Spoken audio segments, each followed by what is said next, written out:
इसके समरी हम पहले देख चुके हैं। आज हम इसके क्वेश्चन आंसर भेज रहे हैं। तो मैंने सिर्फ यहाँ पे आंसर लिखे हैं। इसके साथ में क्वेश्चन और आंसर की शीट इसके साथ अटैच करूंगा, वहां पे आप क्वेश्चन भी देख सकते हैं। तो first question is who is, question number first is which ruler first established his or her capital at Delhi? So its answer is Tomar Rajput rulers. Second question, what was the language of administration under the Delhi Sultans? यानी दिल्ली सल्तनत के अंदर कौन सी language use में लेते थे? वो language थी Persian. Question number third, in whose region did the Sultanate reach its farthest extent? यानी किस सल्तनत किसके जमाने में, किस किंग के जमाने में बहुत तेज गति से वो बढ़ी? तो इसका आंसर है इन मोहम्मद बिन तुगलक रीजन। तो मोहम्मद बिन तुगलक ने अपने रीजन को बहुत तेजी से आगे बढ़ाया। Fourth, from which country did Ibn Battuta travel to India? यानी कौन सी कंट्री से इब्न बतूता इंडिया में आया? From Morocco, अफ्रीका में ही। And question number 5, according to the circle of justice, why was it important for the military commanders to keep the interested peasantry in mind? यानी न्याय के प्रति जो circle का प्रतीक है वो क्यों इम्पोर्टेंट है मिलिट्री कमांडर्स के लिए? तो इस reason military commanders provided protection and secure the peasant who could pay taxes only if they were prosperous and happy। यानी मिलिट्री कमांडर को क्या प्रोवाइड कराते थे? सुरक्षा, प्रोटेक्शन और सिक्योरिटी देते थे, जिससे पीजेंट लोग, जो किसान लोग थे, वो खुश होके टैक्स दे पाए। 6, what is meant by the internal and external frontiers of the सल्तनत? सल्तनत में इंटरनल फ्रंटियर और एक्सटर्नल फ्रंटियर क्या है? यानी इंटरनल फ्रंटियर अंदर का कार्य, एक्सटर्नल फ्रंटियर बाहर का कार्य। तो hinterland of the garrison town, यानी इंटर फ्रंटियर्स क्या बनाते थे? बहुत बड़े बड़े ऐसे किले बनाते थे जो कि बाहर से पूर्ण रूप से सुरक्षित होते थे, चार दीवारी से युक्त होते थे, और वो चार दीवारी के अंदर ही पूरा वर्क होता था। एक टाउन, एक कस्बा उस गैरिसन के अंदर ही वर्क करता था। External frontiers area beyond the hint, यानी जो बाहर का वर्क है। यानी जो क्वेश्चन 6 है, अगेन दोबारा रिपीट कर रहा हूं मैं, what is meant by the internal and external frontiers of the सल्तनत? तो इंटरनल फ्रंटियर में hinterland of the garrison towns, जो कस्बे थे वो एक पूर्ण पक्की चार दीवारी के अंदर वो बसाते थे, जिससे वो टाउन सुरक्षित रहे। External frontiers area beyond the hinterland of the garrison towns, यानी बाहर का जो एरिया था उसको एक किलेनुमा, किलेबंदी रूप में कर देते, जिससे पूरा जो टाउन है वो जो उसकी बाहरी सीमा है वहां से सुरक्षित रहे। यानी टाउन जहाँ बसा उसके चारों तरफ भी गैरिसन बनाया उन्होंने, सुरक्षित दीवारें बनाई, और उसकी जहाँ तक वो राज्य उसका अधिकार था वहां भी वो अपनी चार दीवारें बना के रखते थे। Question number 7, what were the steps taken to ensure that muqtis performed their duties? Why do you think they have wanted to defy the order of the sultan? देखो इसके 3 पार्ट में आंसर है। Which the help of some officers it was noticed that मुफ्ती collected taxes which was prescribed by the state. यानी मुफ्ती लोगों ने जो ऑफिसर नियुक्त किए वो टैक्स को कलेक्ट करते थे। Second, with the collected revenue भी एक जमीन के ऊपर का था। Muqtis were supposed to maintain required number of soldiers, इसलिए उन्होंने सैनिकों को भी मेंटेन किया।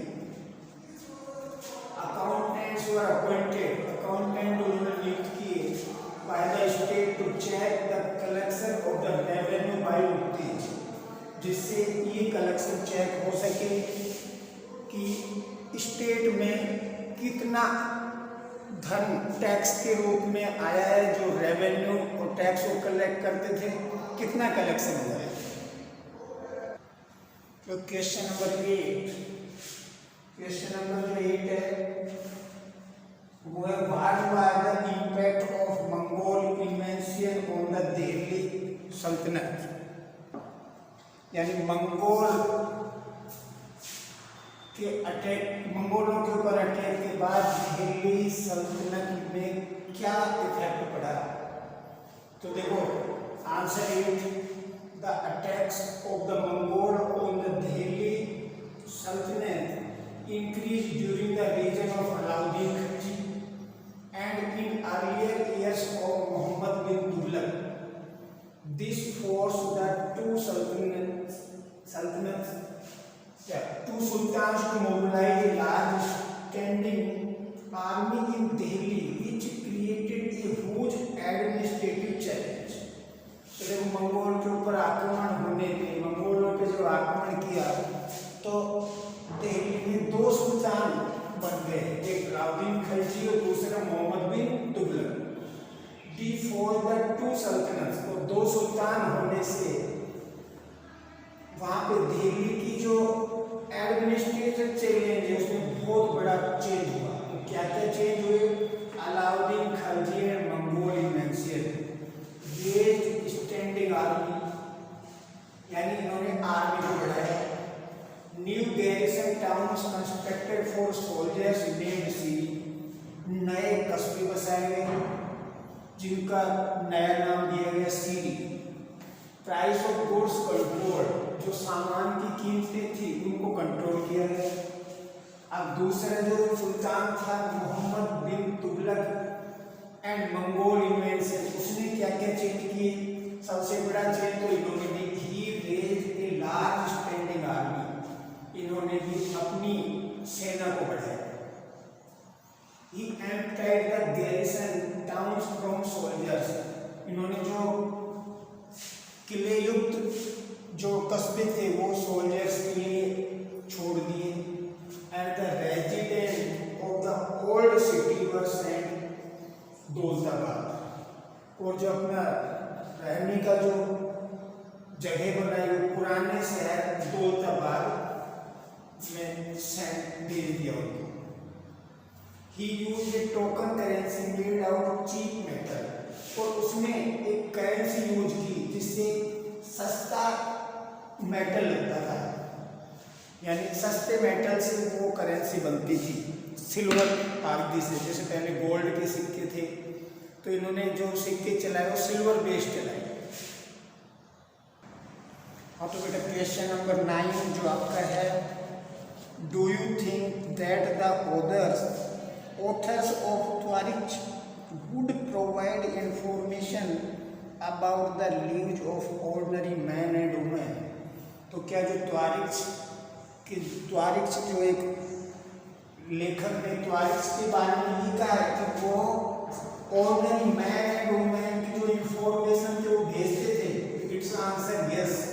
Remains to write this language of your question. And also I have explain the question number 10। जो 10 क्वेश्चन है, Razia Sultan was unique in the history of the Delhi sultanate. Do you think women leader are accepted more rapidly today? जैसे रजिया सुल्तान दिल्ली की जो queen बनी थी, सबसे पहली महिला सुल्तान वही थी। तो आज उसके बारे में आप क्या सोचते हैं? तो मेरे विचार से I think that women leaders are not accepted easily even today. आज के दिन औरत को लीडर के रूप में आसानी से स्वीकार नहीं करेंगे, but still government is working a lot for women empowerment. बल्कि गवर्नमेंट उसके लिए पूरे प्रयास कर रही है। 11th, why were the Delhi Sultans interested in cutting down forest? Does deforestation occur in the same region today? मतलब उस टाइम में जो सुल्तान थे उन्होंने जंगलों को, फॉरेस्ट को क्यों काटा? तो उसके 3 रीजन दिए मैंने यहाँ पे। First, cutting down the forest because they wanted to expand their kingdom। उन्होंने फॉरेस्ट, जंगलों को इसलिए काटा कि वो अपने राज्य को बढ़ाना चाहते थे। Second, forest were clear for agriculture. जो जंगल थे वो कृषि के लिए, एग्रीकल्चर के लिए साफ किए गए। Third, it occurs for the expansion of read, road and industries etcetera. और रोड और इंडस्ट्रीज बनाने के लिए भी जंगलों को साफ किया गया है।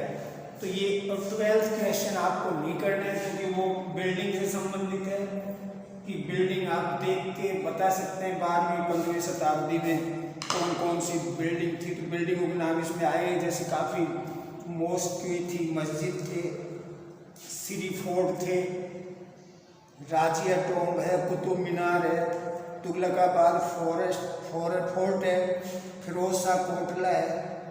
तो इनका स्केच वगैरह बना के वर्णन करना है। तो ये आपको 12th क्वेश्चन नहीं करना है।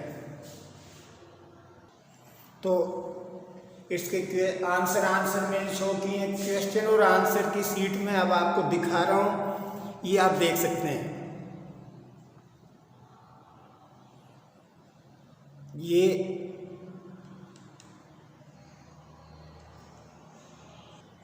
देखो, ये सीट मैं आपके सामने शो कर रहा हूँ। ये क्वेश्चन भी हैं, आंसर भी हैं। क्वेश्चन 1, फिर 2, 3, 4, 5, 6, 7, 8 का क्वेश्चन है। आंसर दूसरे सीट पे, दोबारा से देख लें कहीं।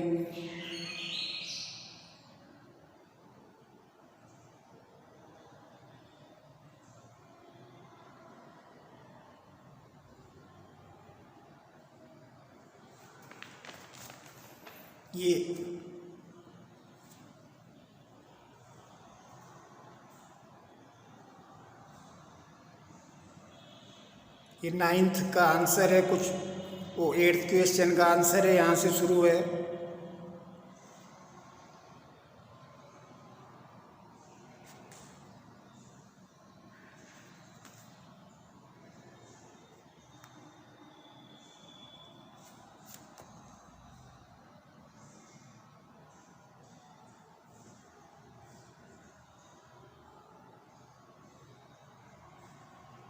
फिर रिवाइज कर रहा हूँ मैं इसको।